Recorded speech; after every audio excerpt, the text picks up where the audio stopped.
So I was watching a kitten play with a soup ladle the other day, and it kind of got me thinking about the whole hullabaloo about wines in cans. So I guess if today's video had a title, it would be the wine in a can in a nutshell discussion.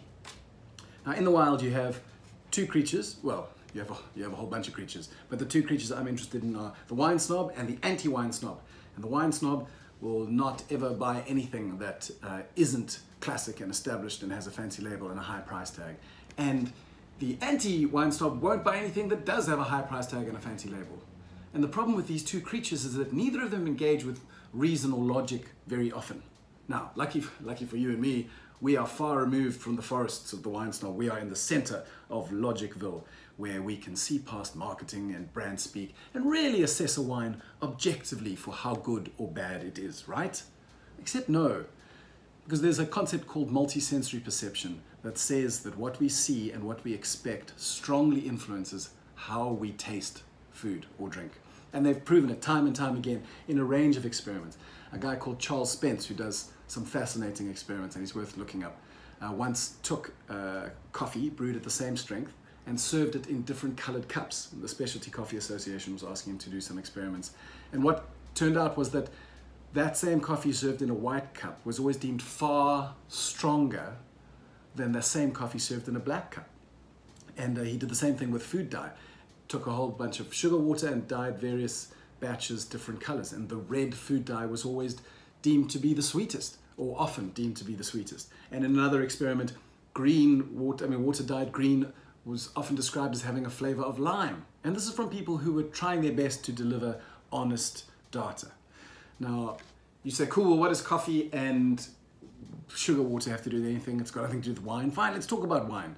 You go to Brock University in Canada, where experiment was done where the same Chardonnay was served in 3 different guises. Once as a nameless, no-name brand Chardonnay, once as a very easy to pronounce Smith's Chardonnay or whatever, and once as a super exotic sounding, very hard to pronounce name. And participants were asked to express enjoyment and even assign a price tag as to what they thought that wine was worth. And the fancy sounding, impossible to pronounce wine was deemed to be by far the most enjoyable and worth as much as $2 or $3 more. And it's the same wine.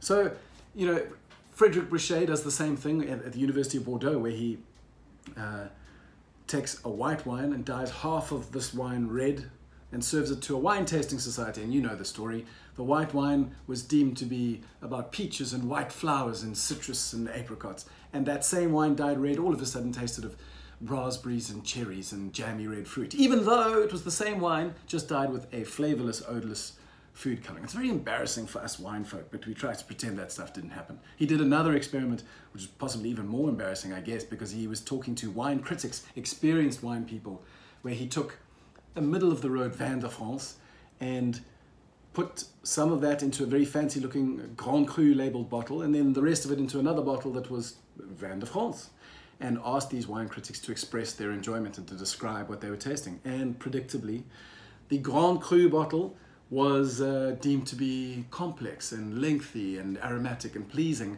and the Vin de France was deemed to be uninspiring and dull and short. So this brings us back to Wren, because we've tasted the wine blind. In essence, we've done that experiment in reverse. I've taken this wine, decanted it all, put it up against 3 other wines, all of them costing more than Wren, and tasted them blind, not knowing where anything was or what anything was. It came second out of 4. It beat 2, what I consider to be 2 very good value wines. Does that mean I've gone out and bought loads more of Wren? I guess to my Logicville citizen shame, no, I haven't. Because there was something about pouring it from a box that just wasn't as pleasing. Shame on me, fair enough. But I guess the question that led me to believe is, we ask, can there be good wine in a can? And the answer is, there has been good wine in a can. We've proven it by tasting it blind. But does that mean that the product of wine in a can is going to explode in South Africa? And of course, local journalists are taking their lead from the United States and from the United Kingdom, where people are saying things like, we're enormously optimistic and there's a dramatic upswing in sales, but they don't ever talk about where the dramatic upswing was from. If you sold 2 cans, selling 8 cans, maybe a 4-fold increase, but that's not a profitable business. So I'm still skeptical about South Africa when its market is literally 100th smaller, 100th time smaller, and more so, where people who have enough money to buy wine, there's not a lot of us about. And those of us who have enough money to buy wine, are we happy to engage in a product that in essence masks the winemaking process? I don't find myself sipping on wine in a can and thinking, wow, I feel this is so mystical. I'm drawn into meditating on the process of fermentation, and I find myself fantasizing about what happens on the inside of an amphora. That doesn't happen when I'm drinking wine in a can. Is it clean? Yes. Does it smell delightfully fresh of watermelon and cherries and candy floss? Yes, the rosé is particularly drinkable.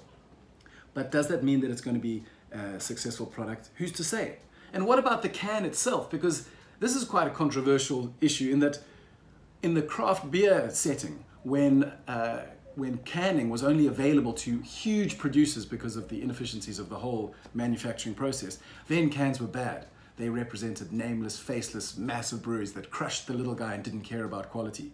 But when can manufacturers changed their setup and made themselves available to small producers, then all of a sudden cans were environmentally friendly. Now craft brewers can put their beer in cans because it represents a small carbon footprint and is much better than glass, which is not actually a clear conclusion. And in fact, in some senses, it's kind of like praising stranglers for being less messy than stabbers. I mean, both of them are doing damage, right? So, wine in a can. Does it taste clean and faultless? Yes. Is it convenient? Yes. Can I drink it at a beach with a stiletto glass? I mean, without a stiletto glass? Yes, I can. But in that context, am I more likely to choose that than a can of beer? I'm honestly not sure. Needless to say, you probably have to try this for yourself.